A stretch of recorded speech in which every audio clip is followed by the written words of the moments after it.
Bueno, buenas noches a todos. ¿Cómo les va? Bien, es un gusto visitarles. Es una de las pocas iglesias en las que te sentís bien y mal al mismo tiempo. En esta iglesia me han hecho pasar momentos increíbles, de lindos, increíblemente malos. Tengo el recuerdo todavía en mi mente del campamento de Semana Santa, en donde hice un juramento que nunca más iba a volver en el contexto de un campamento. Esa la voy a cumplir, no me van a ver nunca. Ahí estaba con rabia amargura. Pero como trajeron al Papa, al sumo sacerdote de la zona, me voy a portar bien. Qué caripela que tiene Omar, ¿no? Cuando va a Berazategui hace desastre, pero la caripela la lleva a todos lados. Realmente disfrutamos mucho acompañarles, deseamos de todo corazón que Dios les bendiga. Estamos terminando el año con muchas experiencias vividas y seguramente disfrutando, ¿no?, de ver la buena mano de Dios sobre la vida, la familia, la iglesia. Y a pesar de que a veces pasamos momentos que nos gustaría evitar, uno puede evidenciar la buena mano de Dios en cada cosa que hace. Y seguramente, como están estudiando la vida de Jesús, es una inspiración constante a la vida. Y en los minutitos que tenemos me gustaría que me acompañes a Lucas capítulo 19. La semana pasada o la anterior, no sé cómo vienen con el estudio, seguramente hablaron de Zaqueo. Acá tienen hermanos de muy buen porte, ¿no es cierto? Nosotros en la iglesia tenemos muchos enanos, así que esto sería motivo de escarnio en la iglesia. Decir, bueno, vamos a hablar de Zaqueo y la gente ya empieza a apuntarle a algún hermano. Eso no está bien. Solamente pasa en Berazategui, acá no pasa. Pero nos metemos en un relato muy importante. Estamos en un tiempo especial en donde se va terminando el libro, donde el Señor Jesucristo se empieza a acercar a su misión principal en esta tierra. Y las multitudes estaban cerca de él y estaban anhelando y esperando qué era lo que él iba a hacer. Y en los versículos que hoy nos tocan quizás leer, estudiar y en los cuales tenemos que meditar, me gustaría quizás compartirte algunos principios. Y para eso te invito a que me acompañes en la lectura. Si quieren podemos hacer un versículo cada uno. ¿Se animan a leer en público? ¿Leen en público? Fede, ¿vos leés? ¿Aprendiste a leer, Fede? Lo que va a hacer Fede siendo papá, ¿no? Sáquenle una foto. Ya está como... Yo siempre lo vi muy peinadito, ¿viste? Muy hacia la gominita. Ya está hecho un carpincho. No sabe para dónde está el flequillo, ¿viste? Si va para allá o para allá. Imagínate cuando no duerma. Una bendición. Va a haber que sacárselo para que la criatura sobreviva. Con alguien me la tenía que agarrar, perdón. Los que no estuvieron en los campamentos siempre se la agarran conmigo. Yo soy el más bonito de todo y siempre la ligo yo. Arrancamos del versículo 11, del capítulo 19 de Lucas. Dice, oyendo ellos estas cosas, prosiguió Jesús y dijo una parábola, por cuanto estaba cerca de Jerusalén, y ellos pensaban que el reino de Dios se manifestaría inmediatamente. Verso 12.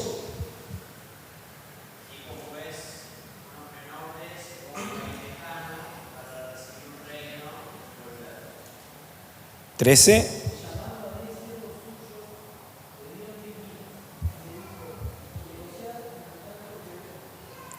14.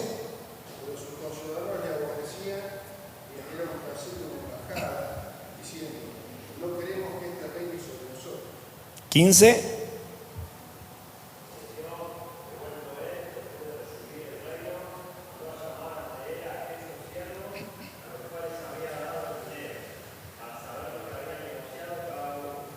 16.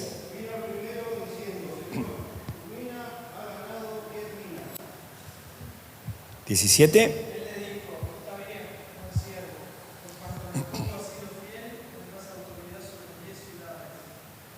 18.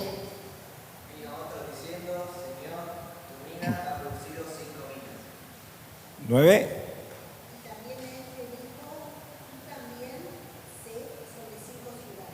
20.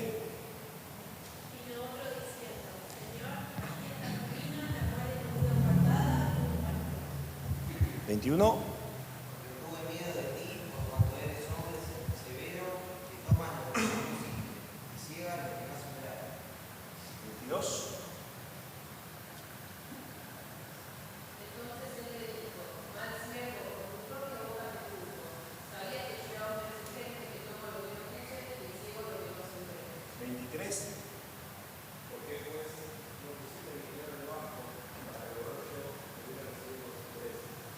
24. Dijo los que estaban presentes, quitarle la mina y darla al que tiene las perdidas. 25. Ellos le dijeron, Señor, tiene 10 niños. 26.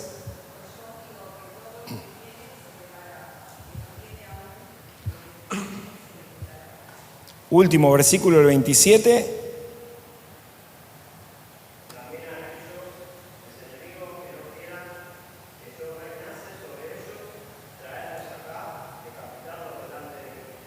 Muy bien, muchas gracias. Mi señora debe decir, hiciste leer porque no ves nada. Y en parte tiene razón. Hay veces que me dice, parece que estás borracho cuando lees, porque es como que las líneas empiezan a ir de la Biblia, ¿viste? Así que vamos a tener que recurrir a los anteojos. Una historia muy importante, y el primer versículo que nosotros acabamos de leer, o que me tocó leer a mí, es un versículo que nos centra un poquitito en el contexto que se estaba viviendo. La gente que estaba con Jesús, dice que Jesús estaba yendo a Jerusalén. Y una de las cosas que dice que pensaban que el reino de Dios iba a manifestarse de forma inmediata. Entonces Jesús, conociendo y sabiendo lo que las personas que lo rodeaban estaban pensando y cavilando en sus mentes y en sus corazones, Jesús les relata esta parábola. ¿Por qué? Porque les quería hacer entender esta cuestión de que iba a haber que esperar un tiempo para que este reino sea instaurado, sea instalado en esta tierra. Entonces les presenta esta historia, esta parábola, para que ellos pudieran dimensionar que para que esto que ellos tenían en su mente y corazón sea una realidad, iban a tener que esperar un tiempo, y durante ese tiempo iban a tener que ver de qué forma y de qué manera iban a vivir. Hoy día todavía este reino no se instauró. Y por eso cuando nosotros vemos una parábola es una historia común de la vida cotidiana de la cual podemos extraer una enseñanza. Hay algunas parábolas que si vos querés identificarlas con situaciones puntuales de la Biblia, hay veces que la parábola te ayuda a poder hacerlo y hay veces que no. Empezás a ubicar las cosas y resulta ser que te falta algún componente en la historia, porque no es algo literal. Lo que está haciendo es contándole una historia para sacar una enseñanza. Hay algo que Jesús les quería tratar de transmitir. Y por lo menos algo que a mí me llamó la atención y es lo que en esta noche me gustaría compartirte. Hasta que nosotros esperamos ese tiempo bendito, glorioso, en el que el Señor instaure su reino, nosotros ya vamos a estar en otra sintonía, vamos a estar con cuerpos glorificados. Hoy leí a la mañana, estaba hoy terminando la lectura del Nuevo Testamento, que vamos a andar en caballos blancos, dice la Biblia. Impresionante. Pero para que eso se dé, primero nosotros tenemos que aprender algunas lecciones puntualmente de lo que es la administración o la mayordomía. Y la historia que él les va a relatar tiene que ver con esto. Tiene que ver con el hecho de que él iba a irse a un lugar, iba a dejar a sus siervos, cada uno, con algunas cosas a cargo. Se habla de minas, se habla de dinero. Nosotros vamos a hablar de bienes o de dinero, que es lo que quizás de forma natural y cultural tenemos al alcance de la mano. Pero hay 3 aspectos que me gustaría resaltar.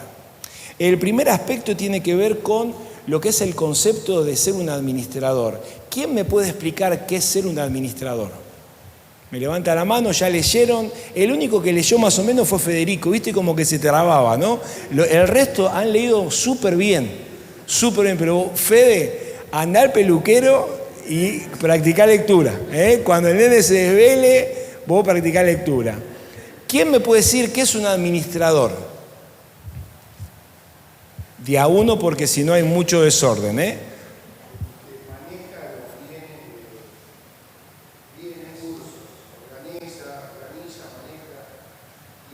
Bien, ¿quién habló por el fondo? Es un irrespetuoso, Federico. Está hablando el padre y el anciano de la iglesia y lo interrumpe. Seguridad, hay que sacarlo. Seguridad, es rubiecito. Bueno, te suelto, Fede, no te hincho más. ¿Qué le podemos sumar a la definición de Walter? ¿Qué más podemos decir? Alguien que administra algo que no es propio. Bien, ¿qué más le podemos sumar a eso?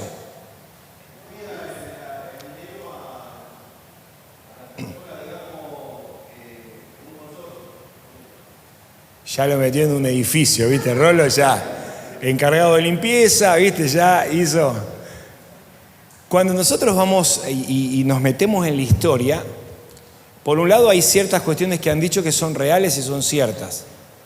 Tiene que ver con esta cuestión de que administramos cosas que no son nuestras, que son de otro. Si nosotros esto lo llevamos al plano espiritual, al plano bíblico, la Biblia dice que nosotros somos administradores, somos mayordomos de cantidad de cosas que Dios nos ha dado. El libro de Corintios, capítulo 4, verso 2, menciona que se requiere que los administradores, los mayordomos, sean hallados fieles. En la tarea que hacemos tenemos que evidenciar fidelidad. Ahora, nosotros como hijos de Dios somos administradores de una clase de cosas que se nos fueron entregadas, que tenemos que entender y no perder de vista que un día esas cosas vamos a tener que enfrentar al que es el dueño de las cosas y vamos a tener que hacer una rendición de cuentas. Vos lo podés comparar quizás con lo que es la administración de un negocio, de un edificio, de un campo, las cosas cotidianas que nos tocan vivir. Y hay veces nosotros las administramos de manera tal que puedan tener algún tipo de dividendos a favor, pero tarde o temprano, si no somos el dueño o el hijo del dueño, va a llegar ese momento crucial en donde vamos a tener que estar frente a aquel que es una autoridad sobre nosotros. Y como nos muestra el relato bíblico, nos va a pedir cuenta. Ahora, nosotros, ¿de qué cosas somos administradores? ¿Qué les parece a ustedes? Porque vos decís, bueno, ¿qué administramos como hijos de Dios? Tiempo, dones, ¿qué más? Capacidad, talentos, ¿qué más le podemos sumar? ¿Cómo se esconden, Hacen como en la escuela. Entonces vos escuchás el murmullo por abajo, no sabés, encima estoy medio chicato, ¿viste? Hasta que identifico qué Lau. Bienes materiales. Hay cuestiones que tienen que ver con cosas cotidianas y materiales, y como nos mencionaba Walter, hay cuestiones que tienen que ver con cosas espirituales. Y por eso, queridos hermanos, en este tiempo estamos en un paréntesis llamado iglesia, un tiempo de gracia que tenemos como iglesia. Tenemos que entender que el Señor se ha ausentado por un tiempo, pero en un momento determinado estamos esperando ese día glorioso que vuelva a buscarnos. Y claro, vamos a pasar por lo que es un tribunal en donde vamos a tener que rendir cuenta de cómo vivimos nuestra vida y cómo administramos la vida que el Señor nos dio. Por eso es importante, querido hermano, que vos entiendas lo que Jesús le estaba tratando de transmitir a las personas que lo seguían y que lo escuchaban. Y una primera verdad que nosotros podemos resaltar del pasaje tiene que ver con esta cuestión del concepto de lo que es ser un administrador. Nosotros tenemos que trabajar con cosas que no son nuestras, que no son para nuestro provecho personal, sino que tienen que ver con cosas que sirven y que son para agradar a aquel que un día nos las puso en nuestra mano. Y ahí cada uno de nosotros tiene que pensar y evaluar de qué forma y de qué manera está administrando lo que tiene. Si podemos hacernos ecos de 1 Corintios capítulo 4, versículo 2, diciendo yo soy un administrador fiel, o quizás cuando vos empezás a desmenuzar las cosas que tenemos que administrar, quizás te das cuenta que estarías rogando que el Señor no venga hoy. Porque quizás cuando vos empezás a hacer los números de lo que es tu administración, te das cuenta que hay cosas que están desordenadas. Entonces podemos utilizar un pasaje como esto para que sea un espejo y que nos pueda servir para evaluar de qué forma y de qué manera estamos administrando aquellas cosas que Dios nos dio. Ahora, en primer lugar hablamos del concepto de la administración. El segundo concepto, la segunda verdad que me gustaría comentarte, tiene que ver con los diferentes criterios que hay para administrar. ¿Cuántos siervos se mencionan en el relato bíblico? ¿Cuánto? 3, ahí está. 3 siervos. ¿Qué fue lo que pasó con cada siervo? ¿A uno le dio cuánto? 10, a otro 5 y a otro ¿qué? 1. Los 3 estaban frente al mismo Señor. La Biblia no nos dice por qué. Podemos emparentar esta parábola con otros pasajes y quizás podemos decir, bueno, quizás le dio a cada uno según su capacidad, la capacidad de administrar que ellos tenían.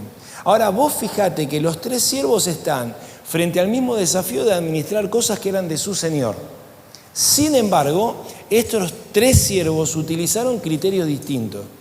Cuando nosotros administramos, podemos utilizar criterios meramente humanos, que pueden ser buenos, pero que no necesariamente terminan siendo criterios espirituales.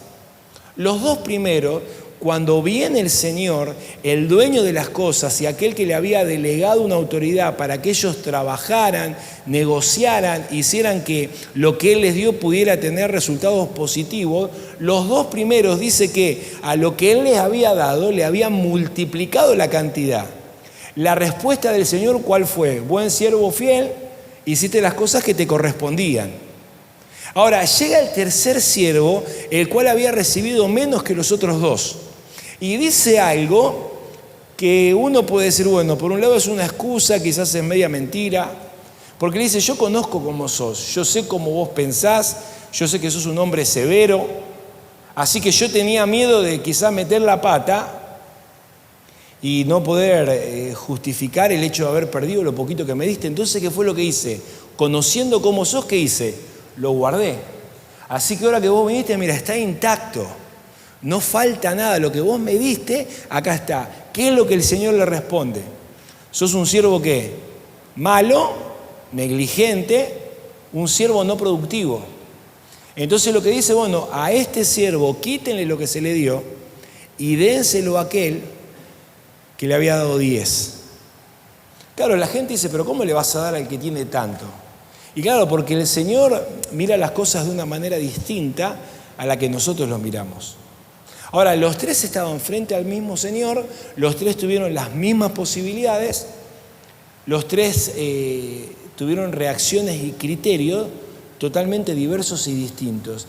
Y tristemente, en la iglesia, en la familia de la fe, muchas veces nos pasan cosas parecidas. Estamos en este mundo de paso, estamos como peregrinos, como extranjeros, esperando ese día glorioso de que nos vayamos a casa. En el mientras tanto tenemos que ver qué tipo de criterio utilizamos en aquellas cosas que Dios nos ha dado para administrar. A mí me gustaría centrarme en esta noche simplemente en 3, que algunas las han mencionado. Una primera que la sacamos de este pasaje, o lo podemos sacar de historias paralelas, tiene que ver con aquellos recursos materiales que Dios nos ha dado. Y una de las cosas que nos tenemos que preguntar es cómo administramos los recursos materiales que Dios nos da. Claro, cuando hablamos de plata, pareciera ser que la plata la tenemos que hablar de la puerta de la iglesia para afuera, ¿viste? Cuando la hablamos de la puerta de la iglesia para adentro es como que nos ponemos incómodos. Pareciera ser que el hecho de hablar de los recursos materiales, pareciera ser que no es algo espiritual. Es algo que pertenece a mi vida, famosa frase, secular. Esto es mi vida congregacional, pero te ponen una general paz en la vida, ¿viste? De acá para allá es mi vida secular, como diciendo, bueno, en mi vida secular no te metas. Y lo real es que Jesús se metía. Y una de las cosas, queridos hermanos, en lo que debemos pensar es cómo estamos administrando los recursos materiales que Dios nos da. Cuando hablamos de recursos materiales, hablamos de dinero, pero hablamos también de aquellas cosas que Dios nos ha provisto, que Dios nos ha dado para que lo utilicemos. Entonces ahí nosotros tenemos que pensar, bueno, ¿qué tipo de estrategia y criterio utilizo yo para poder ser un buen administrador de los bienes que Dios nos da? Si nosotros nos centramos simplemente en lo que es el dinero, está bueno pensar si quizás tenés o no un presupuesto, en qué momento del mes sacás o no tus ofrendas, qué criterio tenés para poner aparte lo que es de Dios. Hay veces que algunos podemos tener una regla simplemente por decir, bueno, por pensar en un porcentaje, decir, bueno, cobrás. Hoy estábamos en una entrevista y yo me quedé con la boca abierta, porque le preguntamos al hermano, estaba aconsejando a una mujer que quedó viuda, el marido se suicidó, tiene 8 hijos y vive de los planes. Entonces, bueno, estamos viendo la manera de cómo ayudarla y cómo asistirla. Y le decíamos, bueno, Betty, ¿cuánto le ingresa a esta mujer por mes? Yo personalmente te digo, pensé, me va a decir un 50, 60, 80, 200.000 pesos por mes. Yo dije, que venga a ser pastora y yo me dedico, que me pase un par de pibes, ¿viste? Yo no lo podía creer. Pero bueno, volvemos. Estamos tratando de ayudarla a que se administre y por eso, Lore, vamos a tener más hijos y que sea lo que Dios quiera. Pero tenemos que pensar en qué criterio utilizamos para administrar los bienes materiales que Dios nos da. ¿Por qué te digo esto? Porque nosotros muchas veces lo hemos rotulado como parte de nuestra vida privada o vida secular. Y permitime decirte, yo creo que es un grave error. Nosotros a veces en la iglesia damos talleres de cómo administrar económicamente el dinero, pero llega un momento que vos tenés que enseñar a la gente cómo administrar espiritualmente el dinero. Hay veces que de acuerdo a los casos, cómo se presentan, te lleva 6 meses, 1 año, 2 años, 3 años, 4 años, sacar a la persona que sin Cristo tenía criterios totalmente equivocados en cuanto a la vida financiera. Ahora, una vez que vos lo sacás de toda esa cuestión, vos tenés que mostrarle principios bíblicos que van más allá de cuestiones económicas. Hay principios bíblicos que la palabra de Dios nos da para que nosotros podamos administrar de manera fiel y de manera espiritual. Porque sí, quizás si vos decís, bueno, yo gano 100, yo pongo mi diezmo aparte que son 10, los otros 90 ¿de quién son? Y vos decís, de papá, ¿quién va a la escuela? ¿Quién chorea cable y vende los cables de electricidad? No sé si hay algún electricista acá entre ustedes. Vos decís, eso es mío. Error. Todo lo que tenés, lo que le das a Dios como lo que te quedás, todo es de Él. Y de todo lo que nosotros tenemos, cómo lo gastamos, cómo lo invertimos, cómo lo usamos, tenemos que dar cuenta a Dios. Y por eso es importante, queridos hermanos, acercarnos a lo que la palabra de Dios nos dice, pero fundamentalmente, hay veces que vos te acercás a la Biblia y termina siendo chino básico. Ahora, cuando para vos un tema de la Biblia termina siendo chino básico, te tenés que acercar a algún hermano experimentado en la fe y le tenés que preguntar, hermano querido, ¿cómo maneja usted su dinero? Porque yo vengo de una cultura económica desastrosa. Ahora, cuando te encontrás con Cristo y nos encontramos con Cristo, la vida cambia, no porque nos sobra la plata, pero sí porque entendemos que de ese dinero y el uso que nosotros le damos, vamos a estar revelando si estamos teniendo un criterio meramente humano o si estamos teniendo un criterio espiritual y escritural de cómo manejar nuestras finanzas. Y por eso tu buena administración y mi buena administración tiene que hacer que al encargado de finanzas de la iglesia, de la tesorería, no viva de angustia en angustia, ¿viste? De pozo depresivo en pozo depresivo. O depender de un hermano, ¿viste? Que están los hermanos MacPato, ¿viste? Que decís, bueno, cuando hace las papas queman, vos sabés que le echás un rezo, una oración teledirigida y vos sabés que la plata aparece. No funciona así esto, ¿eh? La Biblia dice que no es por necesidad. Y como pueblo de Dios, como hijos de Dios, tenemos que generar en nosotros un corazón agradecido a Dios con las cosas que nos da. Y la mejor manera de poder agradecerlo tiene que ver con el hecho de utilizar criterios espirituales en las cosas que hacemos, en cómo usamos el dinero. Por eso es bueno tener consejeros en esta área. sabiendo que siempre puede haber una mejor manera de hacer lo que hasta este momento hemos hecho. Por eso están los 3 siervos. Sin embargo, uno mostró que los criterios que utilizó eran totalmente equivocados. ¿Por qué? Porque lo real es que no conocía bien a su Señor. Porque si lo hubiera conocido bien, por más que le dio un solo talento, una sola mina, le hubiera hecho producir para poder agradar a aquel que un día le puso las cosas en su mano. Y por eso, queridos hermanos, si nosotros queremos realmente, a través de nuestra administración, honrar y glorificar a Dios, es muy importante que vayamos a la Biblia y a personas que nos puedan ayudar para que la administración que nosotros hagamos termine siendo una administración fiel. No es fácil administrar dinero. No es fácil administrar poco dinero y a veces no es fácil administrar mucho dinero. Por eso el apóstol Pablo le decía a Timoteo, la raíz de todos los males es el amor al dinero. ¿A quién no le gusta tener plata? A todos nos gusta tener plata. Sin embargo, la Biblia dice, ojo, porque eso es algo que te puede desviar, te puede pervertir. Y el enemigo lo utiliza para tenderte lazo, y dice que por consecuencia de ese lazo que el enemigo te tiende muchas veces, muchos quedan boyando en la vida cristiana y no entienden de qué forma y de qué manera tenemos que administrar. Ahora, nosotros podemos mostrar criterios humanos o espirituales en la administración de nuestro dinero, en la administración de nuestros dones, decía Walter. Alguna vez que hemos mencionado un poco esto, hacíamos la reflexión orientada a que, acorde a la postura bíblica que la iglesia tenga de los dones, uno tiene que situarse en cuáles creemos que son los dones que hoy día están vigentes para la iglesia. Porque hay veces que vos dirás, bueno, ¿qué don tenés? Y el don del samba, ¿viste? Quizás fueron a una iglesia que no se enseñó buena Biblia y a todo lo que camina le ponen nombre de don, el apellido don, el don pirulero y todas esas cosas. Casi se cae Federico de vuelta. Quédate quieto, nene. Y le llamamos don a un montón de cosas que la Biblia no dice que son dones.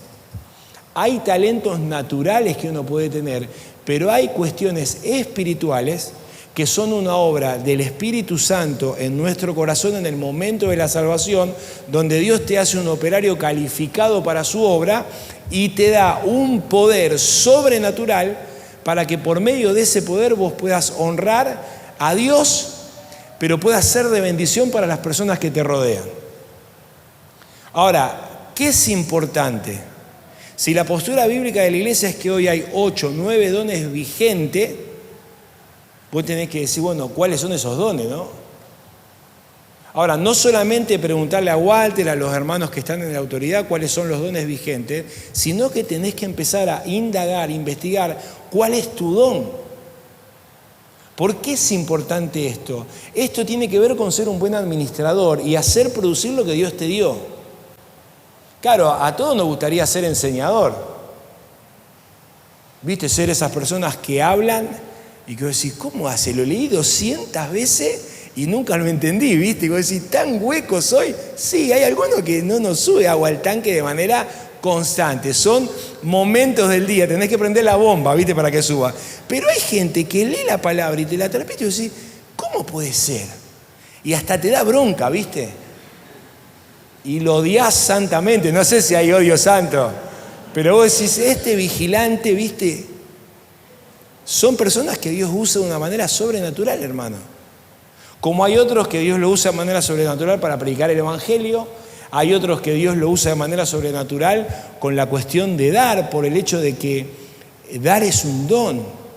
Y todos podemos dar algo, pero la persona que tiene el don de dar ve lo que otros no ven. Hay hermanos, el otro día hablábamos con una hermana que el marido, que es más bien nuevito, tiene el don de dar y él siempre sabe cuánto hace que el hermano viene con unos zapatos medio que ya están para tirar y siempre están esas cosas, ¿viste? Y regalando un par de zapatos, zapatillas, una camisa, un pantalón. Y vos decís, yo lo veo en todas las reuniones, la verdad que nunca se me ocurrió que podía estar pasando algún tipo de necesidad. ¿Por qué? Porque Dios dotó personas en el cuerpo de Cristo con un don especial para hacer eso. Está el don de exhortación. Cuando éramos chicos pensábamos que era el que te retaba más fuerte, ¿viste? Y había algunos que le tenías terror. Gracias a Dios ustedes no tienen cuartito. Bueno, hay 2 puertas ahí. Ay, ustedes tienen, nosotros no tenemos. Ustedes tienen, así que cuídense. Si te piden que vaya para allá, salí corriendo. No, andá tranquilo que no pasa nada. Nosotros teníamos unos cuartitos del terror en el fondo, que cuando entrabas ahí no sabías cómo salías, ¿viste? El hermano no tenía el don de exhortación, tampoco el don de amor, ningún don, te agarraba, te arruinaba, ¿viste? Así que imagínate cuántas veces habré pasado por ahí. Pero ¿sabés qué es lo lindo de esto? Que Dios te capacitó de una manera especial. Y que Dios quiere que esa capacidad, ese superpoder que Él te dio, vos lo utilices para bendecir a otros. Mi don principalmente tiene que ver con presidir, con organizar. Y vos decís, bueno, ¿y cómo pones al servicio eso? Bueno, muchas de las cosas en cuanto a lo que es la estructura y la estrategia de la iglesia son cosas que Dios me la va mostrando y la vamos conversando con el resto, porque si no yo de la iglesia haría una empresa, ¿viste? O sea, la iglesia es un organismo que tiene que estar organizado, pero no lo podés manejar como una empresa. Y por eso nos juntamos con el que tiene el don de enseñanza, el don de misericordia, el don de exhortación, y entre todos vamos poniendo cosas, pero lo que es la parte estructural de la iglesia son cosas que Dios muchas veces me la ha ido mostrando, revelando, para servir a otros. Eso es a nivel iglesia. A nivel personal, y a veces yo estoy metido en la compra de autos, compra de casa, soy como un testaferro de toda la iglesia, ¿viste? Y yo siempre le digo a la gente, los mejores negocios, ¿sabés quién te lo hace hacer? Dios. Porque Dios hace cosas increíbles. En este último tiempo hemos visto la mano de Dios de manera puntual con cosas que nunca nos hubiéramos imaginado. Porque Dios es buenísimo. Y a veces te pone en situaciones para que vos seas de bendición para otros. En este momento estoy, ¿qué sería? En un emprendimiento de arquitectura. Y vos decís, ¿y este salvaje? Pero son cosas que me llueven. Y estábamos ahí en el IN, los que fueron al GEA lo conocen, tenían que empezar a construir un galpón y el salón de reuniones. Y claro, yo a veces tengo confianza con el casero y digo, Fabi, si tenés algo para hacer, porque tenemos gente que cuando vamos de campamento le cuesta pagar 5 o 6 campamentos. Digo, ¿tenemos algún que otro albañil? Si tenés alguna gilada y la podemos hacer. Me dice, tengo que hacer un galpón. Y yo ahí arrugué como loco. Digo, no, un galpón no, algo chiquito. Bueno, la cosa es que fuimos, vinimos, que esto, que el otro. En la iglesia nos está cayendo gente de todos lados. Lo sentamos en banco de madera, silla, tacho de pintura. Veníamos mal, ¿viste? Ya estábamos colapsados. Y en el medio de todo eso yo le pregunté a Lore, le digo, Lore, ¿vos qué pensás? Y digo, ¿me meto o no me meto? La respuesta de la mujer, ¿qué te dice? No te metas. No, Lili, me dijo que no. Y como buen varón, ¿vos qué hacés? No obedecés. Eso de pollerudo, sí, le digo que no, porque hay algo, una convicción. Y le digo, no, pero ¿sabés qué? Me parece que hay que hacerlo.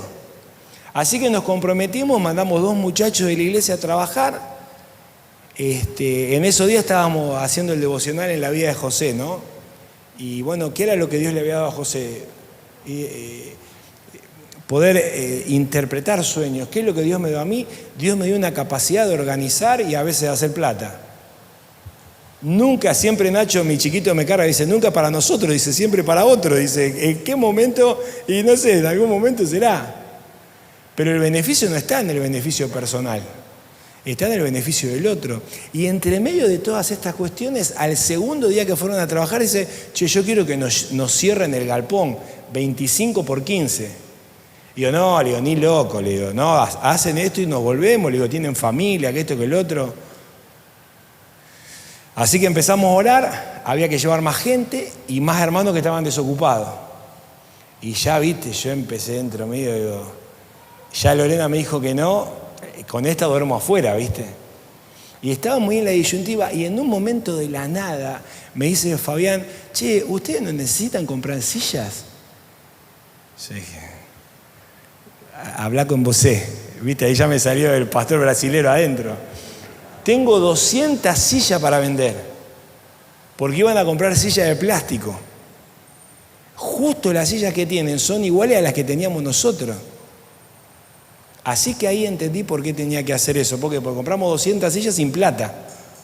Entonces tenemos a los esclavos trabajando para pagar la silla, y todos los fines de semana le vamos dando la plata, y fue una manera de aquellos que estamos en los negocios, a veces la bicicleta, ¿viste? Y Dios nos proveyó, esa la fuimos a buscar al toque, veníamos cargados hasta la manija. Hoy la gente no se sienta más en tacho de pintura y todas esas cosas, tenemos silla a patadas ahora. ¿Por qué? Porque Dios hace las cosas bien.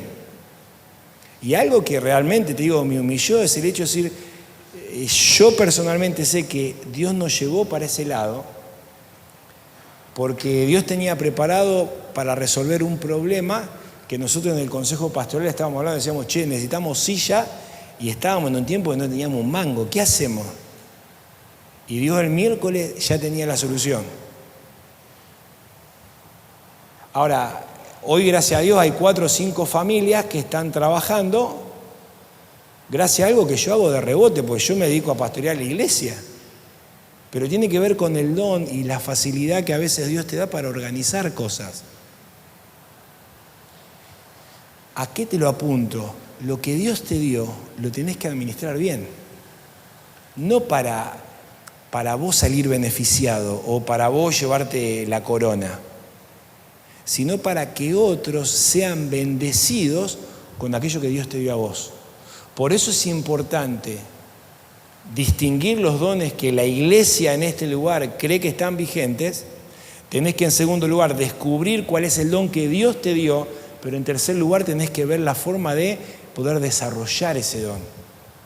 A mí me llevó muchísimos años entender lo que Dios me había dado. Ahora, una vez que lo entendí, pude empezar a ser una persona productiva en la obra. Y por eso no importa si es el don que vos quisiste o no. ¿Sabés qué es lo importante? Que Dios te dio lo que sabía que vos ibas a poder desarrollar. Porque no es algo que depende de tu capacidad, es algo que depende de esa capacidad que Dios puso en tu vida de forma sobrenatural y espiritual. Por eso, ¿con qué criterio estás utilizando? Por ejemplo, la administración de tu don. Quizás estás todavía en un tiempo que ni siquiera sabés cuáles son los dones vigentes. Eso, ¿sabés qué significa? Eso te posiciona en el tercer siervo, al cual su Señor le dijo, vos sos un siervo malo y un siervo negligente. Te di un superpoder y ni siquiera te molestaste en averiguar qué tipo de superpoderes están hoy disponibles para la iglesia. Si no te molestaste en saber cuáles eran esos superpoderes, ni hablar de haberlo puesto en práctica.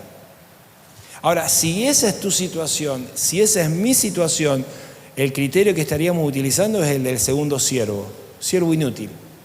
Y eso, queridos hermanos, es algo que tenemos que ver la manera de poder cambiar. Ahora, se mencionaba también acerca del tiempo. Efesios capítulo 5 nos dice, miren con diligencia cómo andan. Una de las cosas que van a identificar de qué manera estamos administrando nuestra vida tiene que ver con el tiempo. ¿En qué utilizás tu tiempo? ¿Cuál es la prioridad que tiene tu tiempo? Y te dice, mirá que los días que vienen son malos. Y por eso el apóstol Pablo le habla a los hermanos de Éfeso diciendo, bueno, ustedes tienen que desarrollar en su vida y entender que su vida no se puede manejar de una manera necia y negligente. Una palabra parecida a la que se menciona en este pasaje. Ustedes tienen que ser entendidos de qué manera tienen que vivir. Y le tienen que asignar a su tiempo la importancia que Dios le da. Todos tenemos la misma cantidad de horas. El tema está en la misma cantidad de horas que hacemos. Yo lo tengo a Franco, mi hijo mayor, que está trabajando en un kiosco. Martes y jueves entrena vóley, así que el padre, como buen padre, lo va a buscar y lo lleva volando al club, ¿viste? Ahora, el problema son los días que caigo una hora antes que termine su turno. Sabe que de esa no se puede escapar, ¿viste? Porque está enclaustrado en el laburo y ahí no me puede evitar. Y una de las cosas que hablábamos este martes le tocó. Tenía que ver con esto, de decir, bueno, el Toti es más bueno que el Asi. Pero el chabón vive en un metaverso paralelo, ¿viste? El chabón, todo el año de carnaval. Digo, Toti, activá, papu. Hay cosas a las que le tenés que asignar un tiempo. Y yo le hacía una ecuación simple. Le digo, si hoy por algún motivo papá y mamá no estuvieran, ¿vos leerías la Biblia todos los días? ¿Vos irías todos los domingos a la iglesia? ¿Y vos estarías comprometido en un ministerio sin tener la mirada desoladora de papá y mamá? ¿Querés que te responda yo?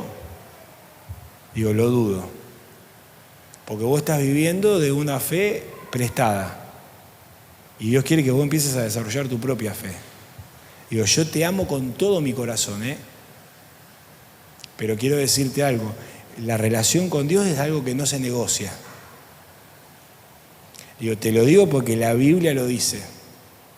Pero te lo digo también porque cuando vos te levantás, vos te encontrás con papá y mamá que están buscando la presencia de Dios. Y le estamos asignando a nuestra comunión con Él el tiempo que se merece. Esto tampoco es por necesidad, Esto tiene que ser por devoción tu búsqueda de Dios. Te vuelvo a repetir, es más bueno que el cuáquer. Y lo amamos con todo el corazón. Pero lo estamos pinchando, anda medio enamorado, ¿viste? Entonces digo, Toti del alma, yo te voy a cobrar absolutamente todas, pero todas, una por una. Y hasta que vos no acomodes todo lo que tenga que acomodar, tenés pedido de captura. Con esto te voy a repetir, es buenísimo el loco, en casa ni lo sentís. Pero sí, le digo, nosotros sabemos que el tiempo pasa y vos tenés que profundizar tu relación y tu devoción con Dios. El tiempo que le asignás a Dios es fundamental. Digo, ¿sabés qué es lo que noto? Que no le estás asignando el tiempo que corresponde. No nos podemos, dice, no, pero ahora termina la facu, sí, que vas a tener relación con Dios 2 meses al año. No es así, El 90% de los hermanos trabajan, estudian y se relacionan con Dios. Digo, vos te relacionás de manera teórica con Dios, pero le falta profundidad. Y quiero que sepas que si todos los martes y todos los jueves tengo que venir a sermonearte 1 hora antes que salgamos de acá, muy gustosamente lo voy a hacer. ¿Sabes por qué?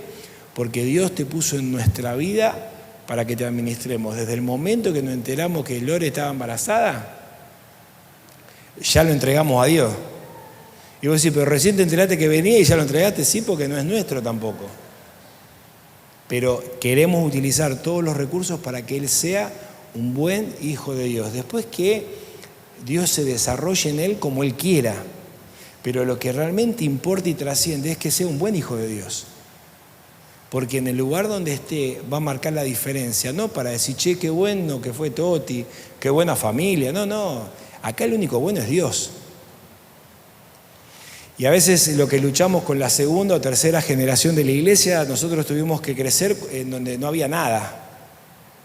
Ahora hoy los chicos vienen y está medianamente todo, ¿no? Yo digo, ¿sos líder adolescente? Bueno, va y 45 pibes. Oh, qué bárbaro, nosotros teníamos que arrancar con 5 y vestirte de payaso, de cualquier cosa, anda a buscar pibes. Hoy vienen y está todo hecho.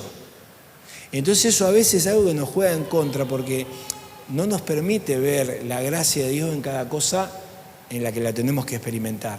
Por eso tenemos que pensar qué criterio estamos utilizando con el dinero, qué criterio estamos utilizando con nuestros dones, qué criterio estamos utilizando con nuestro tiempo, si son criterios meramente humanos, como manejó el tercer siervo, o criterios distintos, que tienen que ver más con una cuestión espiritual. Sabemos cómo es nuestro Señor, sabemos que va a venir, entonces estamos ocupados y trabajados, enfocados en rendir al máximo.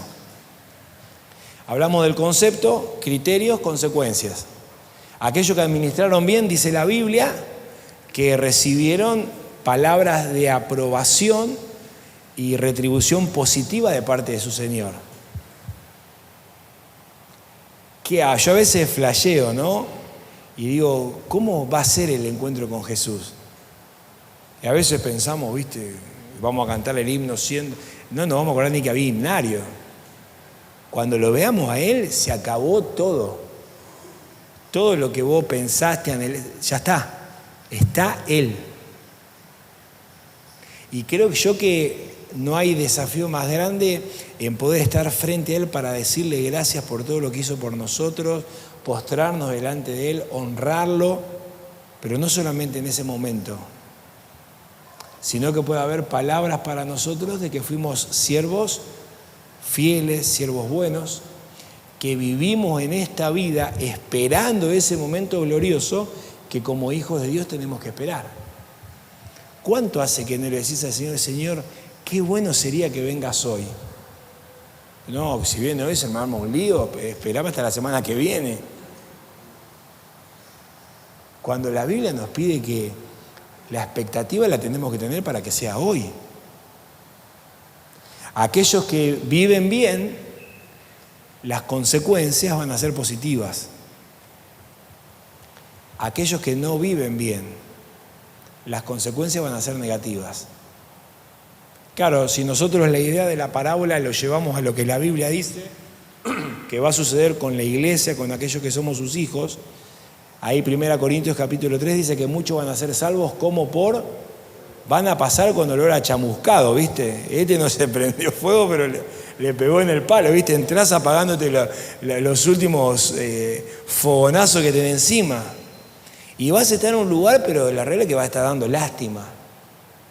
¿Por qué? Porque vas a ver a grandes hombres y mujeres que conocemos en la Biblia y otros que no los conocemos. Son hombres y mujeres grandes de tu iglesia y de mi iglesia, que quizás nunca los vimos dar un sermón, nunca lo vimos estar en el púlpito, pero hicieron las cosas bien. Dios no se deja llevar por lo que pasa acá arriba, ¿eh? Dios se deja llevar por lo que pasa acá adentro. Y lo que pasa acá adentro es lo que tiene que marcar la diferencia. Ahora, ¿por qué te digo esto? ¿Cuál va a ser la consecuencia positiva? Y tener recompensa de la forma en que hemos vivido, porque es una manera de darle la gloria y la honra que Él se merece. ¿Cuál sería la consecuencia negativa? Y no tener nada para ofrecer. Y pensar, decir, bueno, estoy en este lugar, pero la verdad por cómo viví, humanamente no merecería estar. Es solo puro afecto de tu gracia. Pero me di cuenta que viví equivocado. Este siervo vivió equivocado. Y dice que le sacaron lo que tenían y se lo dieron al que tenía más. Y lo boletearon afuera. Eso literalmente con nosotros no va a pasar. Pero sí va a ser un momento difícil que quizás vos y quizás yo tengamos que enfrentar. ¿Por qué? Porque no administramos de la forma que Dios quería que lo hiciéramos. Y por eso Dios nos llama la atención con esta parábola, con esta historia de la vida cotidiana que Jesús le cuenta a los que le seguían, para que puedan entender esta verdad. Un día Él va a volver. Y mientras Él lo hace, cada uno de nosotros tenemos que estar enfocados en hacer las cosas bien.